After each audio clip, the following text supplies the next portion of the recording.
« 1957. Manita, la femme radar, fait gagner 25 millions de francs anciens à son mari, le mage Carrington, en lui désignant le numéro gagnant du tirage du Crédit foncier des Gueules cassées. Manita, la maman de James Carrington, intrigue la France entière.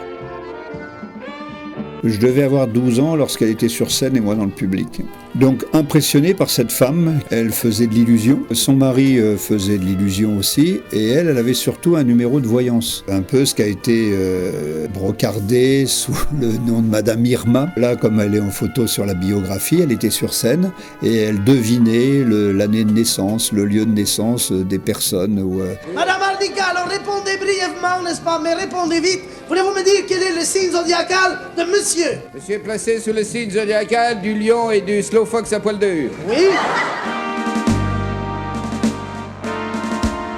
Et c'était assez intriguant parce que, pour le gamin que j'étais, de voir cette femme qui était capable de donner le lieu de naissance d'une personne sans la connaître. C'est une personne qui en tout cas a fait la une de l'actualité parce qu'elle a donné les numéros gagnants de la loterie nationale à l'époque. Donc moi ça m'a impressionné de voir cette femme dont toute la région parlait, enfin chaque fois qu'elle se produisait, il y avait la foule qui venait quoi.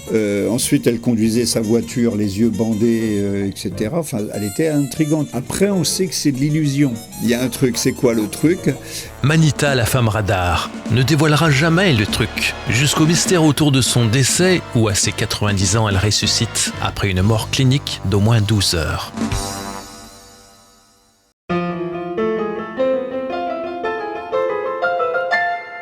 Donc moi je suis né à Louviers où Carrington a grandi, lui aussi, le père de James Carrington, donc Carrington le mage.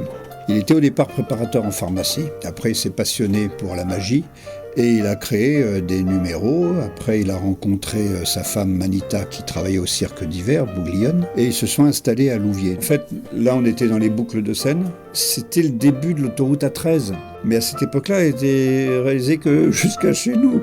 C'était à 80 km de Paris. Donc on a eu les Yves Montand, Simone Signoret, Sardou, Sheila, Salvador, Mitchell et compagnie qui se sont installés dans le coin. Eux, ce qui était très important, le couple Carrington, c'est qu'ils ont créé Scènes et Pistes, qui à l'époque était le seul lien entre les artistes. Et donc Scènes et Pistes, ça a existé au moins une trentaine d'années. Mais dedans, tu avais toutes les tournées à venir, et surtout les contacts, parce que tout le monde appelait Manita Carrington en disant moi je suis à tel endroit où ça s'est bien passé telle tournée. Alors il demandait envoyez-moi une photo, envoyez-moi, et il y avait toutes les pubs de tous les artistes et ça c'était envoyé gratuitement à tous les comités des fêtes de France. Manita a survécu. Elle est ressuscitée officiellement pour la médecine. En fait, elle a eu une infection pulmonaire. Moi, j'étais avec James à l'hôpital d'Elbeuf en Seine-Maritime. Et on nous annonce que c'est fini. Donc, à partir de là, on organise les obsèques. J'écris l'éloge funèbre. On imprime l'avis de décès. Et au moment où tout ça est fait, on nous annonce qu'elle n'est pas morte. En fait, les médecins l'ont considéré que c'était la fin, et après elle est revenue, elle a remarché. Et le pire que j'ai eu dans ma vie, elle m'a demandé de lui lire son éloge funèbre. Il m'a dit fais-moi rire au moins.